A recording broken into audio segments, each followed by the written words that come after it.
Cholo. I don't even know what that means. It's like hello to me, but it's like literally not even something I've ever heard anyone else say. Just a random word I made up.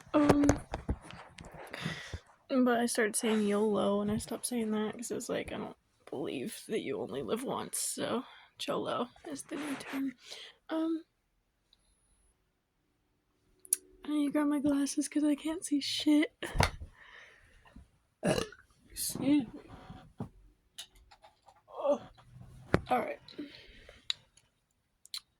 Maybe it would help if I turned the light on, but I really just don't feel like having a light right now.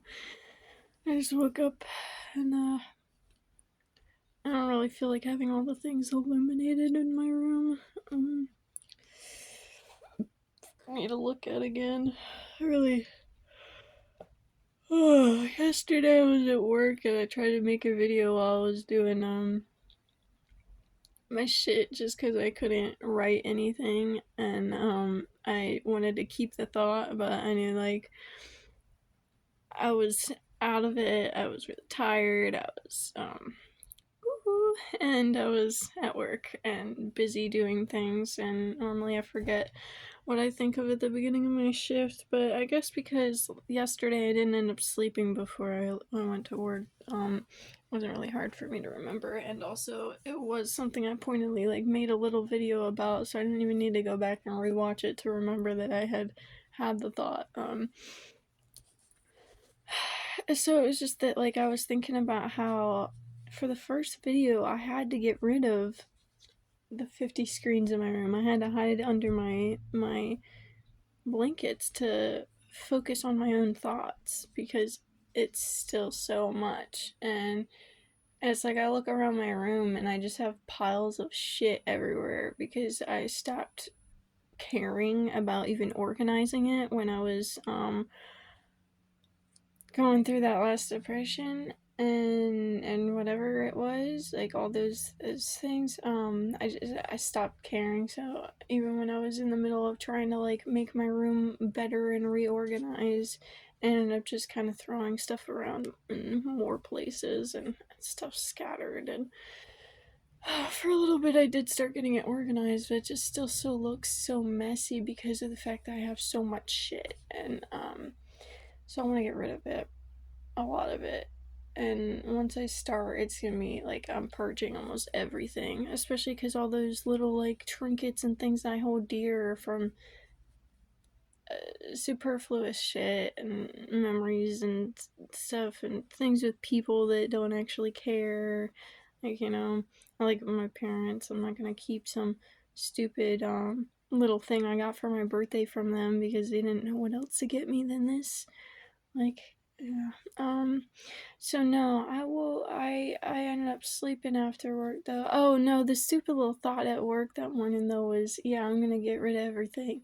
But maybe I'll keep it somewhere. And then I immediately started laughing at myself and told myself, like, girl, what the fuck? Because it was like, why the fuck would I keep it? And then I was just trying to justify it and think of why. Because, like, I asked myself that.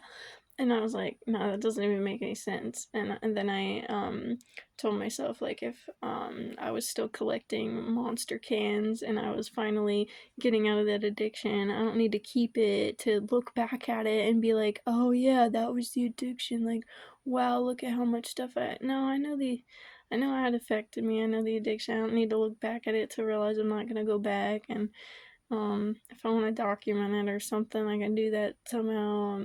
Video pictures of it or something. I don't need to keep it all somewhere. That's just the attachment talking.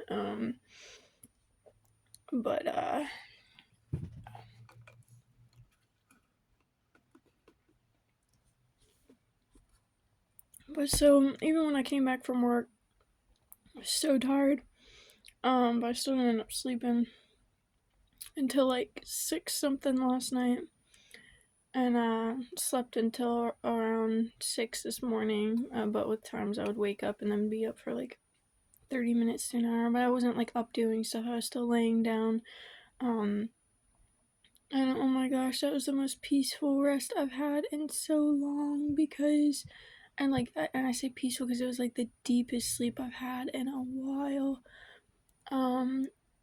because it was like those moments where your alarm goes off and you have to get up for school or for work, and but your bed just feels so perfect and you're the comfiest you've been all night, even if you were tossing and turning the whole night. That's when you feel so comfortable and like you could just drift off into sleep for hours and be well rested.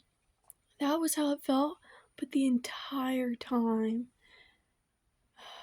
And when I woke up throughout it, I didn't have to get up and do anything because I knew I didn't have work. And, my most responsibility is taking care of myself right now. And at that point, it was definitely sleeping to take care of myself because I was not having a balance of that and going through the healing process, which going through the healing process, I can't be doing things that are hurting myself while I'm trying to heal myself. That's counterintuitive. And so it's like if I stay up for multiple days on end, um, I'm not getting enough sleep.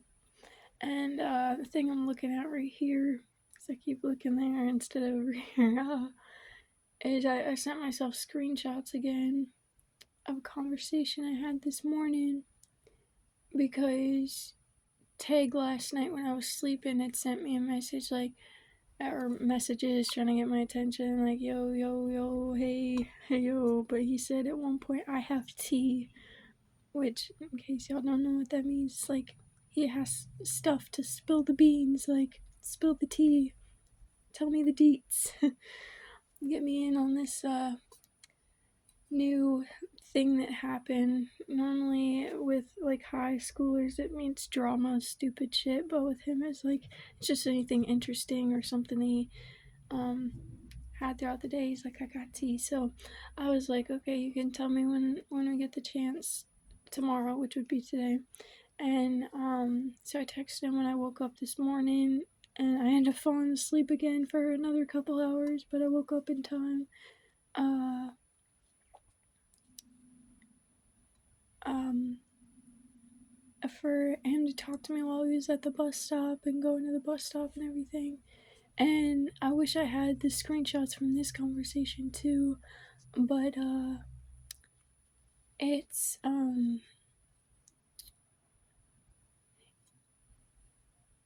this morning before we really start talking, he sends me, I met the girl of my dreams. And I was just like, oh god. And I immediately want to text Cody because I know he's the only other person who's gonna like know what I mean by like, oh god. Cause he's like, when it comes to relationships with these girls, he's like that floaty, like, attachment person that like he doesn't even see how he's going to these same girls over and over again. And then he says he does, but it's like he really just, you know, even if he does, he doesn't care enough about himself to actually make any changes about it or look deeper on it. And a lot of the time, even if whether he does acknowledge or not, well, he doesn't really acknowledge or face it. He just you know, even if he says like, yeah, I get it, like mocks you because he knows it's true. He knows it's true, but he doesn't face it and acknowledge it and actually make a change. One, because he doesn't care, and two, because the yeah and everything is just a way to brush it off and move on in the conversation so he doesn't have to face it. And so mid conversation with Tag, he was telling me that Cody was basically, or not mid conversation, it was at the very beginning, because I was like immediately telling him like, bruh, like all the realities of it. And he's like, and then I was like, I'm sorry, I know it, I don't want to be someone you come to and it's like immediately dismissive. And he's like, and then he cut me off before I even finished that sentence, and he was like, no, it's fine. Cody was doing the same thing. And like, I think he gets at least a little bit that it's coming from the fact that we actually do care and see the fact that he's doing these things to himself. And so I was trying to tell him that. I was like, yeah, well, okay, so me and Cody, we bring these things up to you because of the fact that we care and we don't want you to just keep doing this to yourself. We don't want you to die or hurt yourself or yada yada, because we've already seen you doing that. Like, even if Cody just goes into the surface level of like reality of it, I go deeper into it. And that was something also later in our conversation with me and Tag conversation, I said, because he was saying like how I won't let it go, and it seems like I'm taking it real personal. And I'm like, no, like, don't try and put it back on me. Don't try and make it like I'm attacking you, but then you're attacking me. I'm just stating the truth, and I'm stating it from a place that I care. And maybe not even care, it's just the fact that it's like truth, fact, and reality, you know? And so I was like, yeah, so Cody may say these things, but then he goes off and like you guys play your video games, or you say these things to brush it off and he just like lets you do that. But I won't, because I can go deeper. I understand it a little bit more.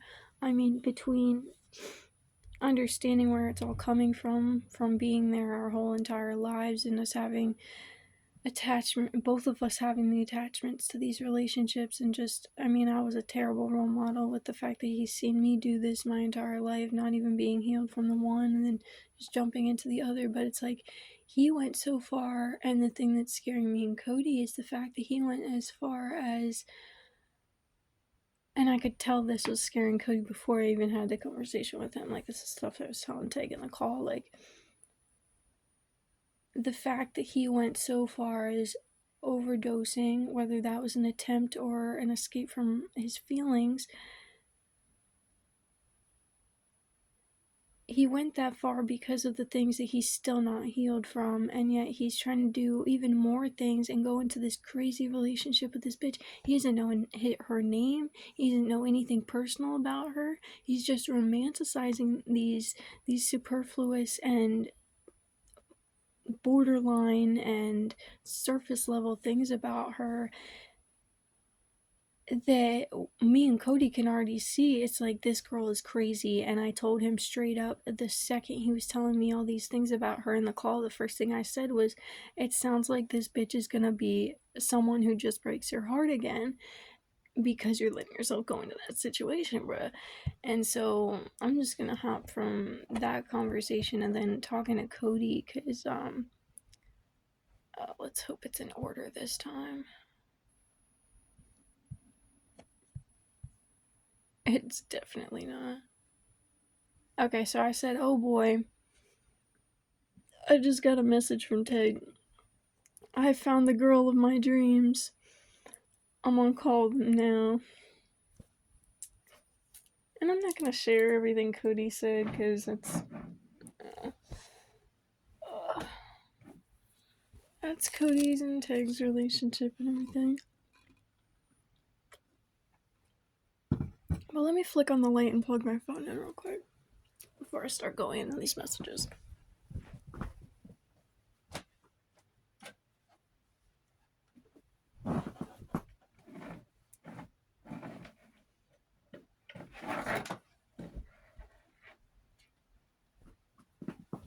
So I'm really just sharing, I want to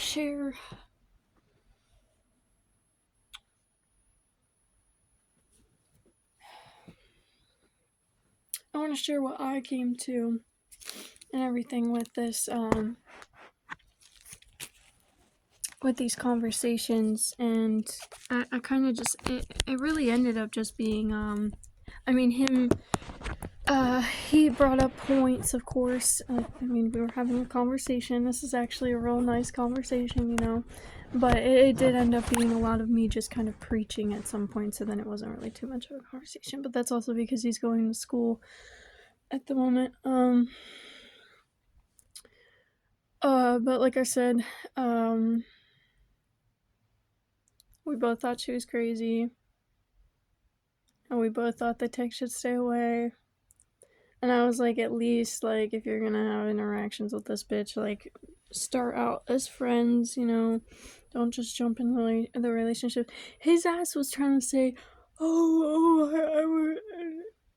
No, actually, I'm not gonna.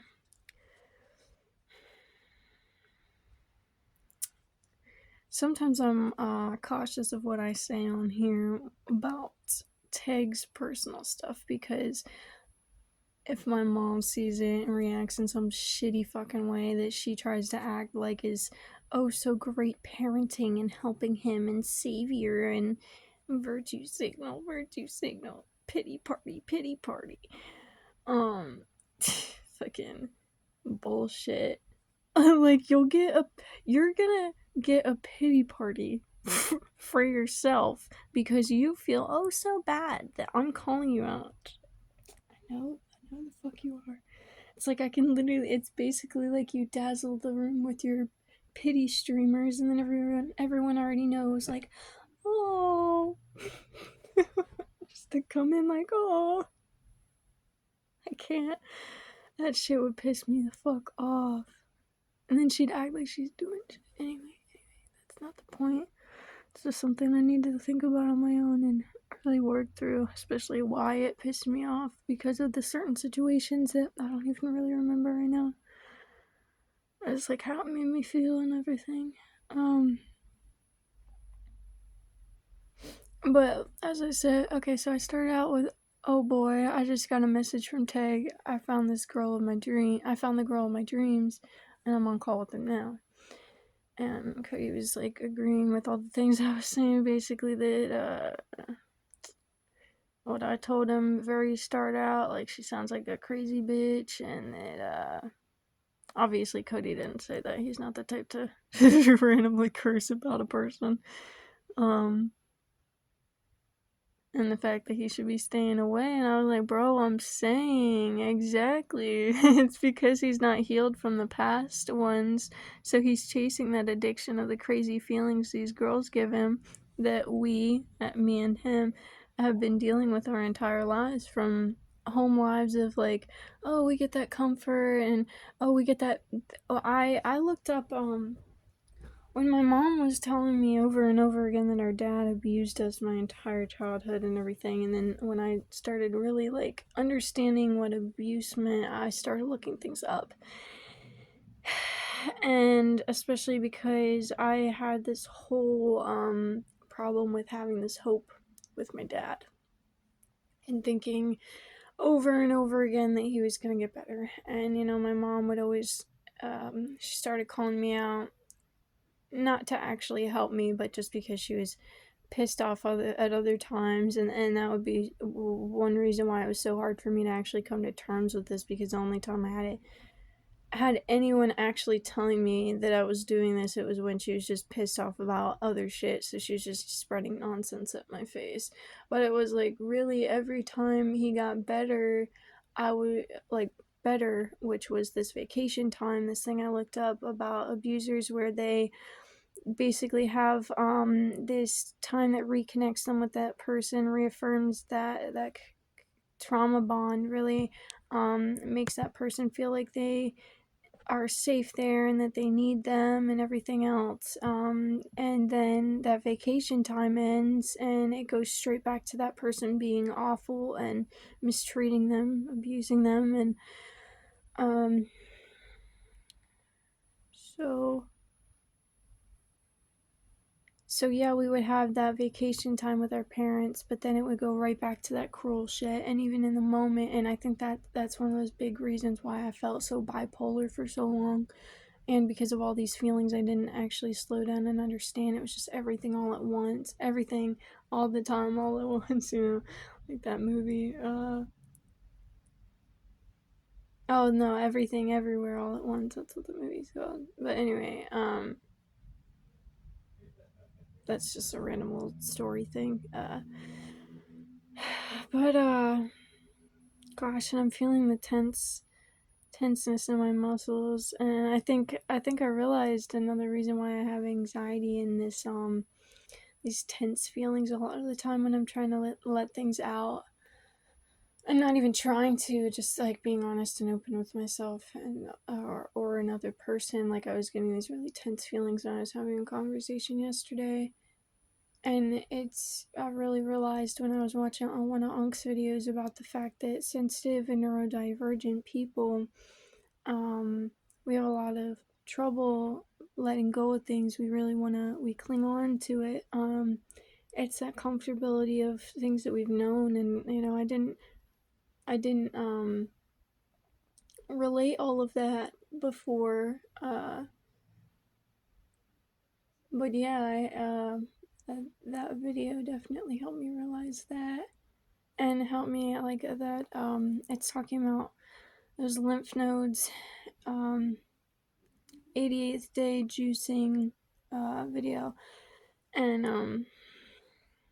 I did that this morning, and I'm probably gonna do that after this video. And then and I just subconsciously, I mean, something I've really realized in these videos is the fact that, like, when I'm by myself, I guess it's like a comfort thing or something. um but like I feel tense right now, but I touch myself, and not like in any weird way, and it's not like anything like that, but it's like, yeah, that's why I think it's like that comfortability, like, and this is like a scared thing. When I touch my face, it's always like trying to hide my my I don't know, hide something, emotion of mouth or whatever. And I'll mess with my hair, and I'll do the hand things. And if it's not myself, when I'm talking to other people, it'll be, shit, I don't have string right here, but I mean, pant thing, and then, rolling it, or having a pen, and, just kind of going around with it, and, different things, so it's like, yeah, I definitely didn't want to release those things. And even just from that aspect of toxins, it's helping me realize that with this. But yeah, so Tag and I have gone through that push and pull, those crazy emotions and those crazy feelings and those crazy relationships of one way, this way, this way, this way, this way. And like even in a day or in a fucking hour or 10-minute span, it's like, or right then, like they'll scream and yell at us, and then they'll be like, "Oh, I love you, you precious," and or my dad, things that he would do was like he would get me into fucking tears and hit me and yell at me right before I am literally walking off the porch to go to my mom's car to spend whatever time it was I was supposed to spend with her. And I would end up crying at the end of it because it was just like so fucking much. And then you just wipe the tears away and act like, oh, you're fine. You're fucking like, take your head up. Basically, like, and then send me on my way. So that's how I was like that we've been dealing with our entire lives, because it goes really back that far to, again, our parenting, that we are so intrinsically, I don't know the definition of that word, just so tied in with these, so addicted to these rush of different emotions in this type of relationship with people. So him not even knowing this stuff, anything about this girl except the stupid shit she gets into, he's already like, okay, she's gonna be crazy enough bitch for me and crazy enough bitch for my addictions. And then not only the addiction of these feelings, but then the the next message I'm about to say, he's also romanticizing surface level things about this girl, just the things that she does that are, again, addictions. And those normal high schooler life type things. But it's like, if you really get down in the nitty gritty of it, this stuff isn't healthy, especially for someone like at his point, where it's like he's already been to a place of nearly killing himself for it. So it's like he's romanticizing these surface level things about this girl because he knows they'll enable his other addictions and distractions as well. And Cody's answers throughout, and we are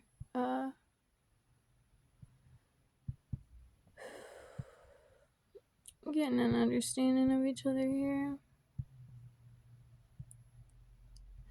So sorry, it's out of order. I had to find it again. My next message was I pointed out to him that the fact that we point these things out to him is because we don't want him hurting himself. But he brushes it off and says he knows and continues anyway because he doesn't care about himself. And Cody, of course, is someone who's like, he's me, like, I really hope he understands how much he values him. And that's why I was like, well, I didn't finish the first point, but his message came through, so I was going off that last message of I pointed out to him, and he brushed it off because he doesn't care. And I said, which is sad, but that's something we can do nothing more about than be truthful and real with him, his actions, and our own. This is a big push for me in my journey right now, for lack of a better word, being a better role model for y'all and all my other siblings, because I know, like, I've always been told they look up to me. And so he was like saying that, like, he hopes he knows he really values that relationship between him and Tag. And I was like, yeah, it's just that no matter how much we have that connection with him, he needs to look in and face things on his own to be able to care about himself. And it's sad to really think about again. I mean, everything that goes into that, the fact that all of us were these innocent beings, and it's like, it's hard for me to think about Teg specifically because I completely remember I remember the complete innocent being he was before it was riddled with any of this, and now it's just completely hidden down because something I've been finding in myself is the fact that I literally beat into myself and told myself, like, I cannot open myself up. Love hurts. Caring about other people hurts. And it's not like those things aren't real because they don't love me back. And it's like, well, I can't. I gotta unlock that part of myself again, look deeper and everything, go in. But I can see that in him too. Like, he completely. There's times where, he still lets that out a little bit, but it's so little, and he goes straight back to hiding it so completely because he just can't feel those things. Those things hurt, and he can't be hurt in those situations. He's not in a safe space to do that within himself because he doesn't care, and within the area that he is, environment he's around.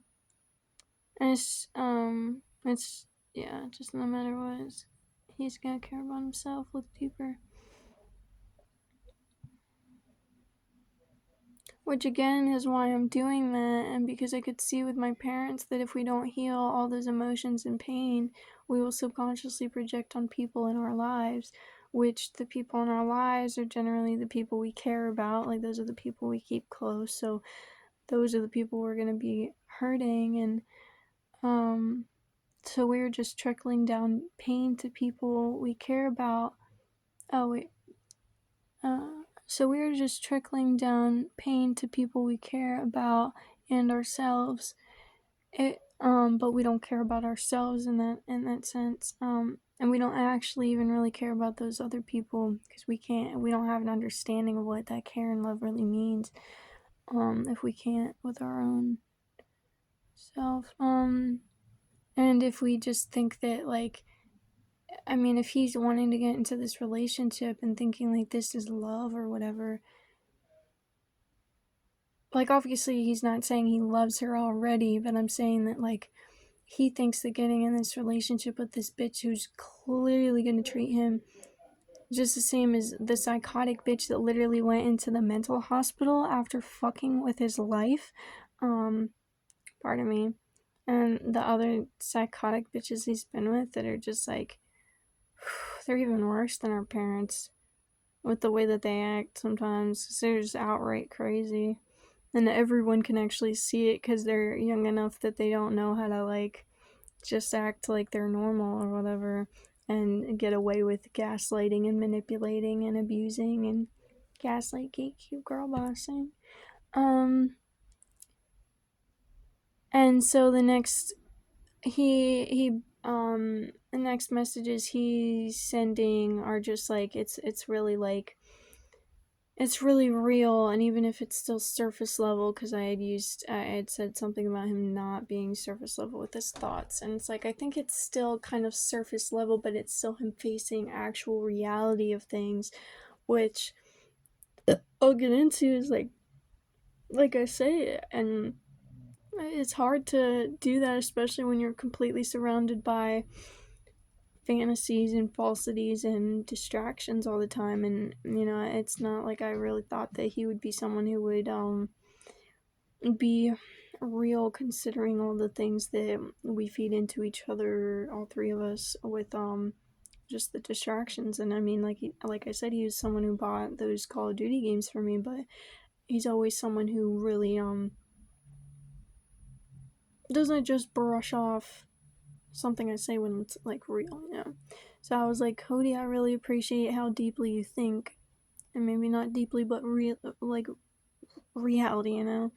Like you don't just skirt by on surface level thoughts, words, and actions. And yes, again, like I said, maybe it's not surface level, or maybe it is still surface level, but it's that he isn't skirting by on all the distractions and all the fake shit, and then like preaching fake shit all the time, and like just enabling Teg to get into this relationship because this girl seems cool, or like a cool kid, or like a bad girl, or whatever. And it's like, no, he's I mean, at least thinking a little deeper on it, enough to see that it's like these realities. And so I said, you don't just skirt by on surface level thoughts, words, and actions. You think about things at least enough to realize reality, and you'd think that's so simple. It really is. But so many people are completely caught up in the falsities and fantasies they live in. And then he's going in the same thing that Ted kind of touched on in a call with me yesterday, but he was more of like, oh, the only thing I'm going to ask for my birthday is this like Wi-Fi extension thing. And I was like, okay, for enabling the biggest thing that he uses it as a distraction when he's home. And that he kind of wraps his life around is all his video games right now. I didn't realize how much he did that until he really got the opportunity to be on there all the time. And then, that's really one of the main things he talks about and spends his time doing every time we're on the call. And once he's home, it's him on like Rainbow Six Siege, killing a bunch of people across the world and everything else. And um, one of the other reasons why I started not enabling that, and just I fell into naturally not even really wanting to be on the TV. So he was like, but he went into a little bit more because Teg was saying yesterday that once he finally got back on call, is all he said, that with Cody, I mean, that his Wi-Fi wasn't even working well enough to go on like Roblox or whatever these games were that he was trying to do.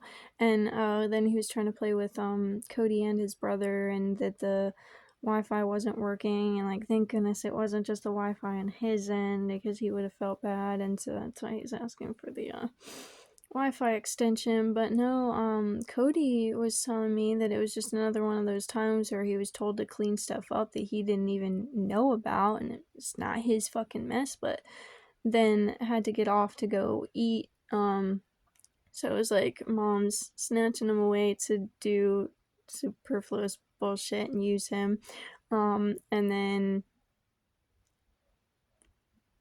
and micromanage, I guess, his life, make him do that, and then make him go eat with them. And I mean, yeah, dinner is something that's just in most houses at that point. Like he's got to get off and go eat, even if the food is this whole slavery system thing is like, that one's a little bit more understanding. He's got to go off and eat, and he would even want to do that, But the cleaning stuff, I'm going to get into that too. And maybe not at the very beginning. I'm actually going to touch on that at the end.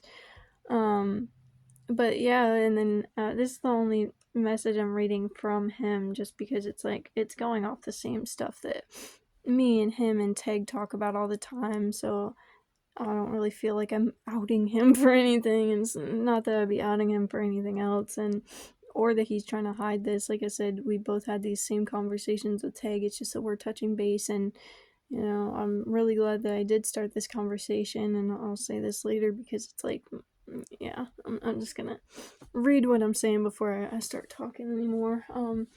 Because it's all my thoughts are really just here. I already said it in these messages. So, because he was saying it's bullshit that my mom was doing that, and I was like, yeah, it's completely inappropriate, irresponsible, and a great many other things that Catherine did that as a result of Tag's overdose. Regardless if it were an actual attempt, it's still a very, very clear situation that he was just trying to escape and feel anything but what he's stuck in. My mother is someone who, unlike us in this conversation right now, she cannot face reality at all. She is not healed from her own things, so cannot come to terms with nor admit the fact that her and my father play the biggest parts in where Tag and I are at mentally and physically now, which seems so crazy to us who see the reality and very basic fact that she's his parent, caregiver, and bringer into life. She's responsible, but she can't, because that would mean a whole lot of introspection on her part and breaking her out of her fantasy. I'm speaking truth, fact, and reality, so I hope, and I say this because, like, I was typing a lot, so I got a little anxious about the fact that it's like I don't want to seem like I'm bashing on anyone for anything, because sometimes people give out a little kernel of the truth and I go further into the truth with it, and then they back up and it's like, whoa, buddy, I didn't want to. That's a little too much. And like Teg was saying, it's like, well, now it seems like you're taking it personal. It's like, no, I'm not bashing on anyone. I'm not taking anything personal. I'm just speaking truth, fact, and reality. And I'm taking the time to speak the truth, fact, and reality, not only because it's an observation that I made and I need to be truthful with myself, but also because I care enough to speak on it with someone else, because it's the number one trauma bond and connection I feel with someone. It's my brother. Like, yeah, I will always, I was telling him, like, I care enough about you to tell you the truth. I'm not just gonna sit here and enable these things. I'm not gonna sit here and, when he started telling me it was personal, I was letting him know it wasn't. And, like, yes, in a way it is personal because I care about him, and that trauma bond isn't healthy completely. Like, I even told Cody throughout this, is like, he's the one person I would have trouble with leaving, even if it ended up being something where he was hurting me. And I mean, for a little bit, like I said, me and him weren't healthy for each other. We were both hurting each other, and I think that's another reason. Like, again, I say that my parents are a big thing with him, but because of how tied we are and how affected I was by my parents, I treated him just the same way. I was awful to him, and even through the times where it was like I could see that and I was aware, and I was driving myself crazy because I would tell him and Emma, like, I don't want to make you guys feel like this. I want to be a better person, and like I kept saying, I'm trying, I don't know what I'm doing, and I'm sorry, like every day for a certain amount of time, or like every situation for a certain amount of time. And it was like I felt so upset with myself because I couldn't break out of that until I was out of that environment, out of that constant telling me I was crazy, and dismissing the real thoughts and stuff. Because it's like, well, if you're not letting me face my reality, I'm not gonna heal, and I'm just gonna be the same crazy bitch that you can't deal with, and that is a product of your crazy bitch attitudes and fucking shit. So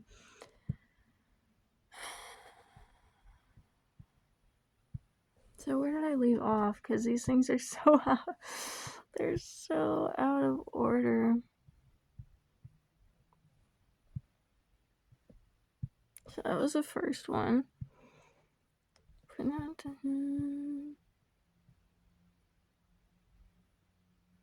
This bullshit. Oh yeah, so it was this one. Okay, so no, lost it again. Oh no. Okay, so from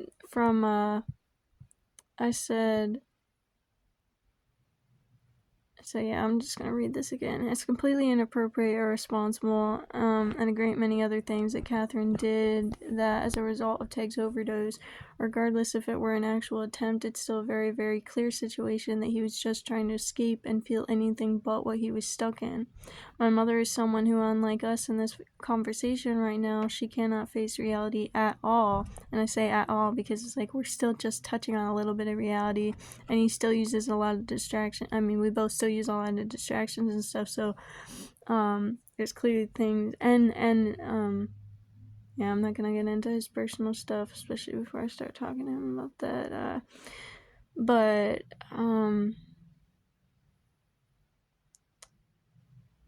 yeah, and I guess that's another reason. I mean, just the, yeah, okay, so I'll get to that. I'm cutting myself off before I finish these messages. I mean, I guess I can. It's a video. I got time. I can do this with myself. So it's like another reason why I feel like I am, for lack of a better word, role model or someone who affects the life of Cody too, is because I mean he's come to me with things and been honest with me about things, and being honest and real with me is just an automatic, like, okay, so I need to be honest and real with this person, you know. Especially now, I mean, I'll be honest and open with people who are fucking fake to me. But at that point, it was like, that was a kicker. So, yeah, between that and just the fact that, I mean, he was younger than me, and then he's my brother's best friend, so then it's like, you know, I see him as a little brother too. And so, yeah, I definitely really care about Cody, and that's another reason why I'll actually spend the time to have these real conversations with him, not just the fact that I'll make these observations to myself. You know, I could just, you know, have a little conversation with him on call with Teg, and, you know, then go into this whole introspection with myself. But no, I spend the time to have these real conversations with him, and as I said, and we'll get into later, I think that will benefit him as well, because so many of the people who think just even a little bit of reality, like I was saying, in my childhood I would think a little bit of the reality, but then they would push it all back, and then it would be like, wow, okay, so now I can't heal because I'm completely in the fantasy, just like everybody else, because it's crabs in a barrel. They tell me that I need to get better because they don't like how I'm acting and reacting to situations, but then when I start crawling out and getting better, they'll yank me back down and make me 10 times worse. And then I'll need 10 times more fucking copes, because it's like, well, the higher. Oh my god! No, this crab in the barrel thing is so real. I had always. Oh my god, like one of the first fucking metaphors, once I realized I had, like, felt depressed and felt all these crazy emotions, was the fact that my first metaphor I made for myself before it was even something that was big on the internet and I had social media and could get into anyone else's ideas about it, I thought it was like someone drowning in the water. I couldn't breathe. Like, I mean, it was the first time I started feeling all these heavy feelings in me, and like, this just heavy feeling is just normal now. I can't wait to feel like the light kid again. And that's something else I wrote in that same journal. Oh my god. The fact that I can't wait to feel like that light kid again, jumping around in the front yard under the tree at Berwyn, like, not even worrying about anything, you know? And not that there's not things to worry about or things to face, like, that's what I mean, like, once I just want to feel light again, you know, not weighed down by a bunch of things that I've distracted myself for years and now bottled up and have to deal with, like, and I think that's another reason why I felt so excited and so appreciative of that Qigong feeling, because it was like, I can really feel and not just think about the fact that I am healing myself and moving these emotions around and everything. So let me get back to this. So who, unlike us in this conversation right now, she cannot face reality at all. She's not healed from her own thing. She cannot come to terms with nor admit the fact that her and my father and I played the biggest parts in where Teg and I are at mentally and physically now, which seems so crazy to us who see the reality and very basic fact that she is his parent, caregiver, bringer into life. So she's responsible, but she can't see that, because that would mean a whole lot of introspection on her part and breaking her out of her fantasy. I'm speaking truth, fact, and reality, so I hope blah blah blah, that little anxiety thing. Crazy how I had to block my mom after telling her these things, because she's just so stuck in and constantly perpetuating everything from Teg's mistreatment to mine. I can't keep someone like that in my life except Teg, Teg and I have a strong bond, and I didn't want to say trauma bond because it's like I didn't really think that he would understand that, but I mean that's what I meant. Except Teg, because Teg and I have such a strong trauma bond that I feel like I can't, or that it's gonna be really, really extremely hard. I know I can. I absolutely can. It's just that, like, think about that. It's like, it's not only something that's going to affect me by breaking out, then he's not going to have something that's keeping him going, we've both helped each other keep going for so long, and it's like, with him still being in that environment, I can't take responsibility, yes, but it's like, it's still connected. I don't feel like it's right for me to just, I mean, that's like my parents ripping away the one vice I had when I was there and then grounding me from it, even though it was like my medication, and the one thing that would like help me face the fucking fantasy when I knew reality in my head, that fucking cognitive dissonance that was happening my entire life. So it's like, that's how I feel with this. It's like, until he's actually out of that environment and it really is his choice 100% to heal, and he's gonna have the, like, he can come here, he can have the space, he can be safe with himself, until then I feel like it would be awful of me to just rip myself away from him like that, even if it is for my healing. And like I said, right now, it's not that we're hurting each other necessarily. Like, we're not, like, we have been and we had. Like I said, this is going to be really something that's hard for me if I do choose to do that, but I can 100%. If I chose to, I could just cut it off and, focus and work through my feelings about it. But it's like, when I think about it beforehand, there's all these reasons and things I can think of as to why I shouldn't, or why I can't, or whatever. Even though I know I can. And that's what I'll keep saying. I think you could really benefit, and then I said that, this because of, the things he was saying and the way that so I said I think you could really benefit from checking out my YouTube channel. I just started, because between making videos on this and just constantly calling out truth and reality of situations and such, I show my last conversation with my mother and my last conversation with my father in the past week, before I made the choice to completely dedicate myself to this healing and honesty and block the both of them. I said you don't have to watch any, and if you do, you don't have to watch it all or give me feedback. But a lot of the times the people, and this is what I kept coming to and saying I'd get to, so it's like, you don't have to watch any, and if you do, you don't have to watch all or give me feedback. But a lot of the times, the people who can see reality, their thoughts get brushed off or told they crazy or just incorrect. I mean, even, I didn't say even, I just went, Teg brushes it off, but I mean, like, even with Teg, you can see that he does this, and it's not that he's trying to be a dick to us, it's just, like I'm saying, the truth, fact, and reality here. So I said, Teg brushes it off and says says he understands because that's the way he knows he can move on in a conversation without having to face it. Just like how everyone would tell me to just say okay and move on with my parents and stuff. That's what he would always do. Just find the easiest way so that he didn't have to face the feelings of that specific situation or actually work through anything. And that's why him and my dad have had so much trouble having conversations, especially because my dad's not ever coming from any, like, thing real, but he would try to, like, things that would seem like he's trying to fix the situation or fix things with Teg, and Teg would just be like, brush it off and keep moving, because he didn't want to actually face the shit that's happened, or even move on in a better way. He's just like, just fuck it, just, I have a good relationship with everybody, I love everybody, and let's just keep going. It doesn't matter what you did to me, because, that's my whole life you've already done. So that's his way. He knows he can move on in a conversation without having to face it. And if you were to be Teg's brother living with him, seeing this, Mother would be gaslighting and manipulating you, or dismissing it all the same way she's doing with the entirety of Teg's hospital trip. So I'm glad I hit you up this morning. You're right and you're truthful.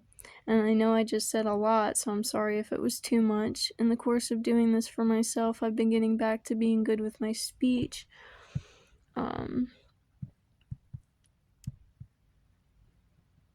I've been getting back to being good with my speech, which has been dwindling for years. So now I'm blabbering, and I'll talk to you when I talk to you. And then I go back. This is when I say I go back to that thing about him having to clean and everything. And I said, so I come back to the conversation, and I'm like, one last thing.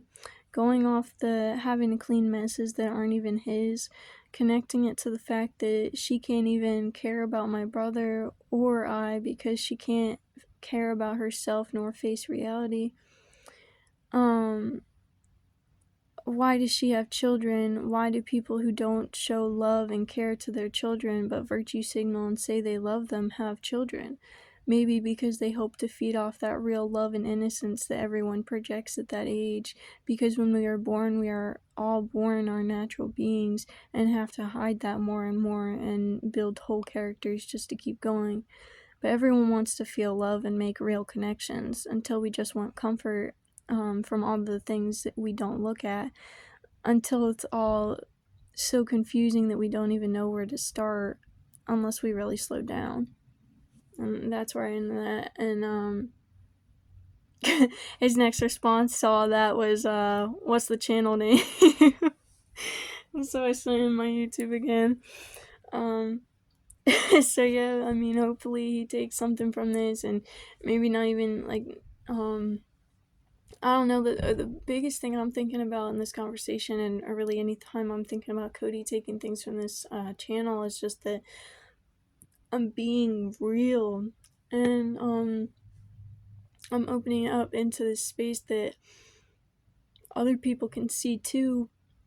And I think that's one of the benefits people can take from it, the fact that they're not crazy. And that's why I was telling him, you're not, basically saying, you're not crazy, dude.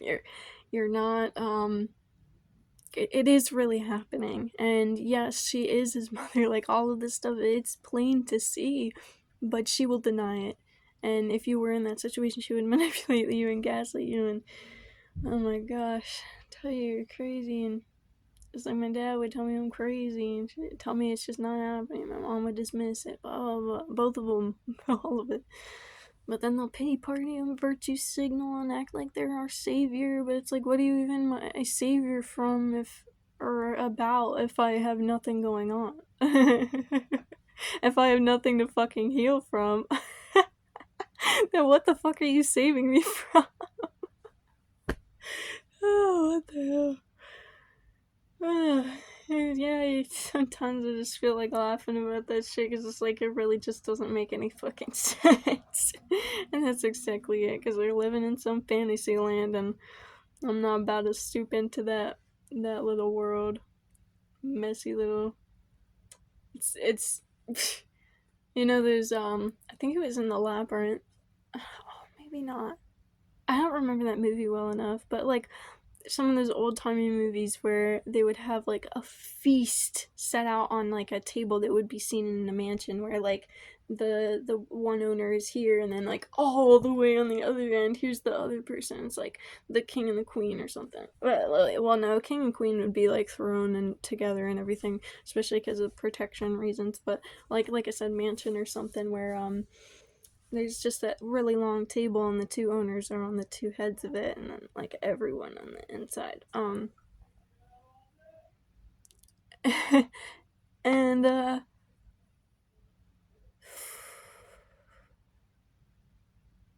gosh, hearing them being loud downstairs or something, I don't know. But I just got this like little tiny wave of emotion. Like I know I'm safe here and everything, but it brought me back.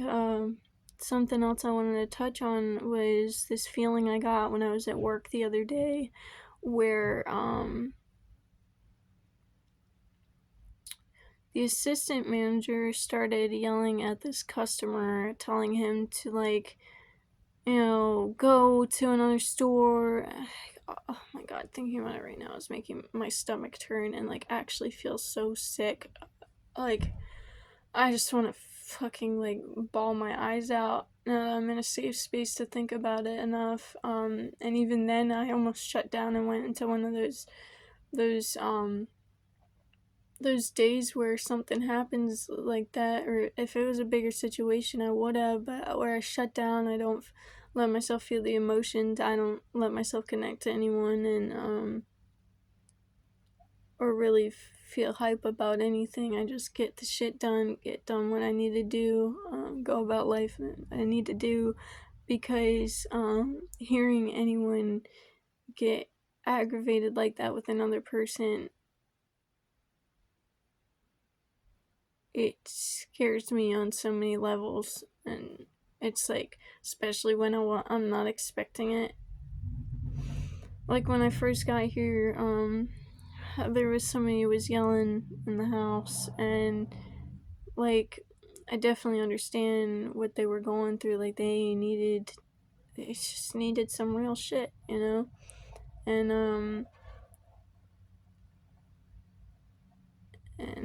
shit happens sometimes, but that shit scared me fuck, and it's the first time I had to deal with it outside of my house, or at least the time that I was living at my home. And so that time I had like cried and everything, and I was sitting outside with Unc. Um, I wasn't like bawling or anything, I was just silently crying the way I normally do. Um,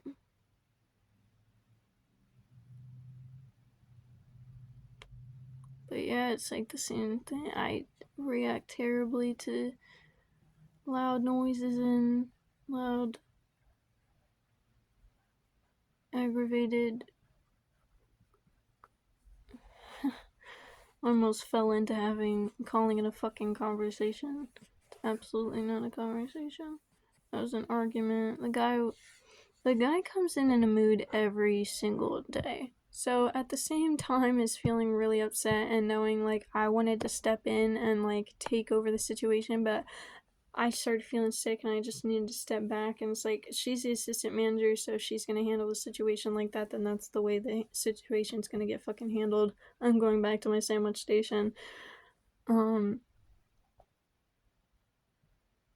but like I had just dealt with a call the day before at Dunkin' where somebody had called in, and it was like his his girlfriend came to pick up this drink of his, and it wasn't right. By the time it got to his house, it wasn't right. And I made the fucking drink, and I know that some people don't make this one right and do the same exact mistake that this guy was talking about, but I know for a fact I made that drink today because I remembered the exact little modifications and everything about it, and was, yeah. And afterward I didn't think that I was crazy or like trying to be like I made the drink so I knew this.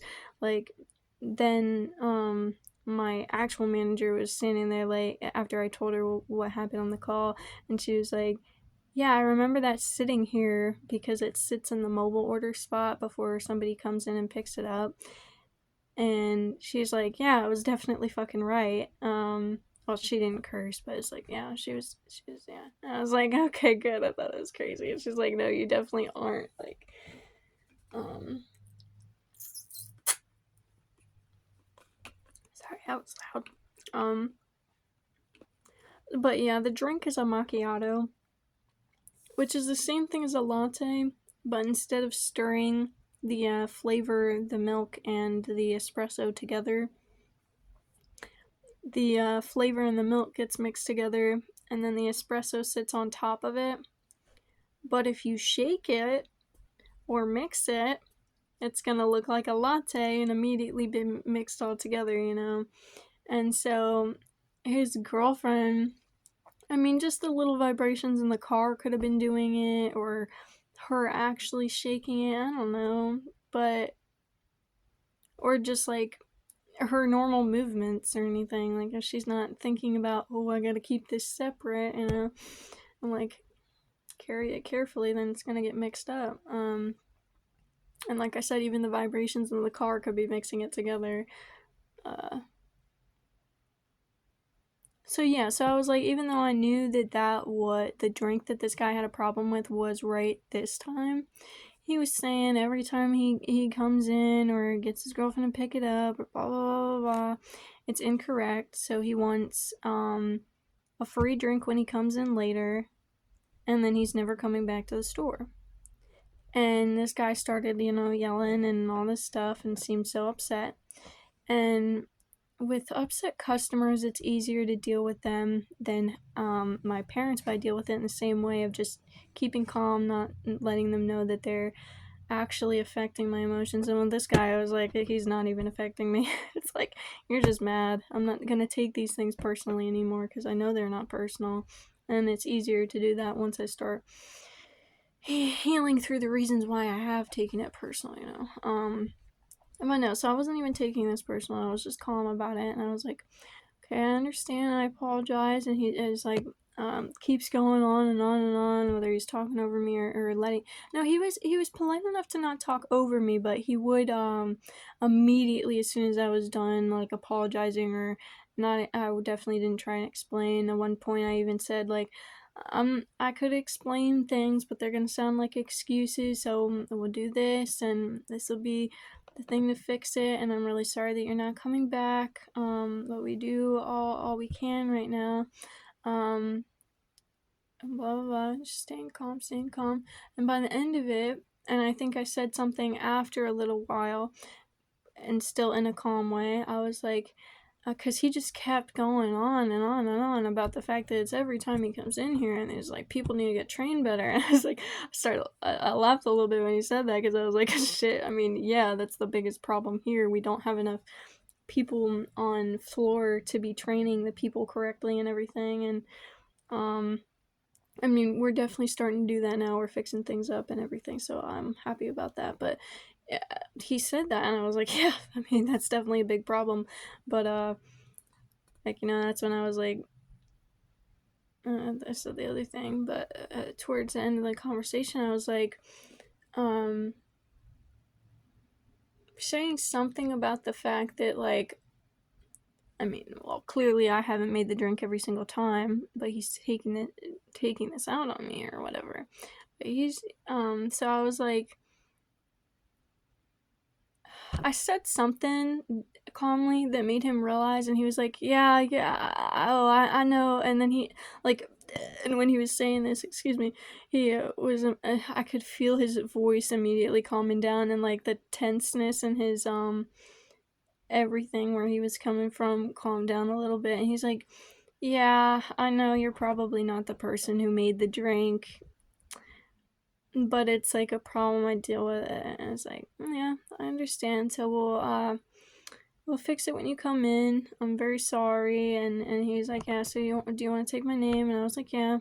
So I took his name, wrote down his whole drink order, and I told my boss, and I was like, yeah, have a good day, and hung up the call.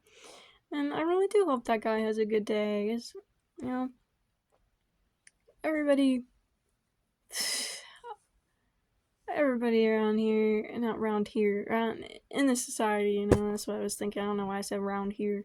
In the society, has stuff that they're not healed from, so that is point to reacting like that guy did. And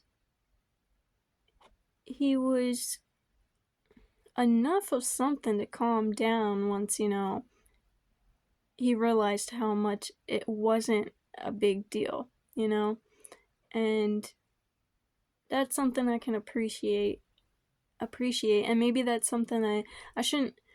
It's not like, oh my god, he's such a great person because he didn't completely go blitz on me, but it's like I can see the little bit of chill in this guy to be like, okay, I recognize that you're probably not the person who messed up, and calming down and everything once he realizes.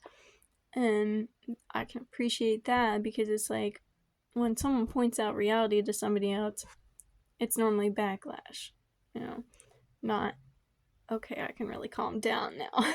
Like the situation's getting fixed and everything else. But yeah, so it was like the day before I had dealt with that. So hearing this situation with this guy that I have to deal with this guy every morning, and I just come the guy that came through the drive-through that my um assistant manager was yelling at. I was like, he was yelling at whoever was at the drive-through, I guess.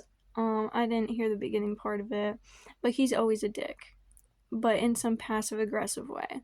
And he doesn't even look at us. So that was one of those people the one day that I was like feeling like, oh, well, all the people, like everyone always feels like they're so entitled and they're better than anybody else, especially when they come through some fast food drive-through or something. Like they just feel like they're better than all the people that are working there, even though they're completely relying on those people every single day.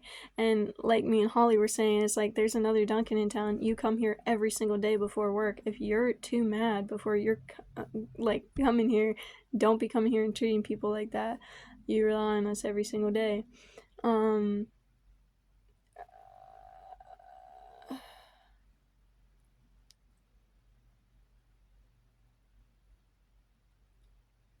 So it's like, yeah, we could definitely agree on points, but it's just the way that we would have went about it were very two different things, and the way that she went about it had really affected me in the moment. And in the moment, because like I moved on past that, I was like, no, I'm not gonna let myself go into a dump about this. It's not really affecting me. And so yeah, I felt it for a second, and I was questioning why I would have just let myself shut off, and definitely like tried to make a point in my head like, hey, think about this later. Maybe I brought my notebook out today, so maybe start writing again. That might be what I start writing on. But yeah, that loud noise that immediately freaked me out until I slowed down enough to like hear what it was, or to just say it was Uncle Brandon or something. I was like, okay, so we're cool. um because even if it is like them upset about something, it's not them upset and then abusing somebody else about it. It's like them letting out an emotion in a healthy way of expressing it through their words and shit.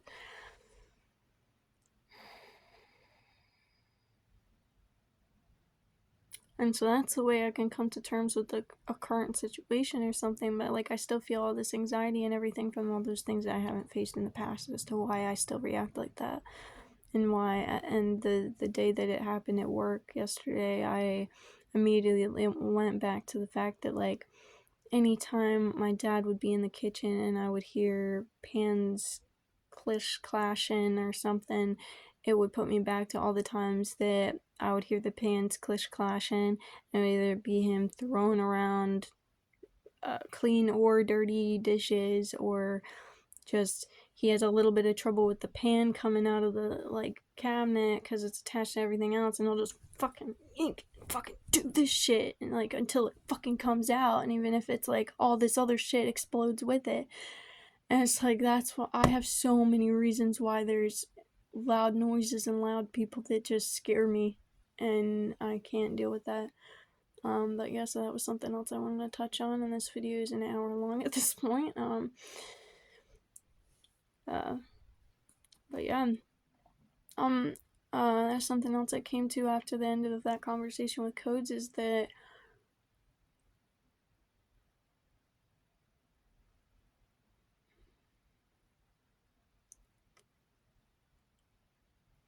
the more I am dedicating myself to my healing and being real with myself.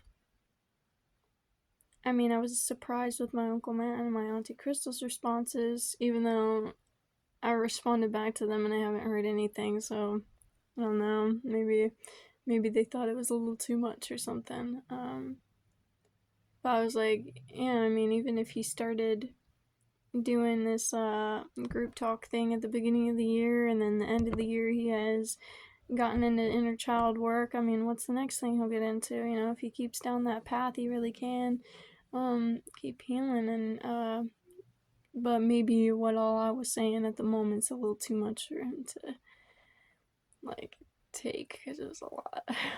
But no, still, it's like the more I'm being real and truthful with myself and with the people around me and in my life, the more real connections and interactions I'm having, because that's the only thing I'm letting around. But it's like I'm surprised that I could have that with people that, you know, even though I cherished those relationships for a while, is because we all perpetuated each other's stuff. And not with my Uncle and Auntie Crystal, but with Cody and Tag, it was like we all would sit down and talk about video games and stuff. That's the explanation. That's the example I'll use out of the things that we perpetuate with each other. But yeah, perpetuating distractions and everything. But yeah, lots to take in. Being more real with yourself and people around you, and only letting that be, like, dedicating yourself to healing and truthfulness and reality. That's the only thing that's gonna be around you. The more and more you keep to it, that's really nice to figure out that you can find that with people that you thought was just something else, you know? And even if, you know, don't completely open up to these people and everything, it's like, nah, Codes and Tag are like I said, Codes is like my little brother, and so much in with Tag and I now that it's like almost every time I'm on call with Tag, I'm on call with Cody, and almost every time I'm on call with Cody, I'm on call with Tag. But there are times that we all separately talk. I mean, like these two conversations, and just in random times and stuff, or whatnot. And yeah, I'm just gonna end it there. TTFN.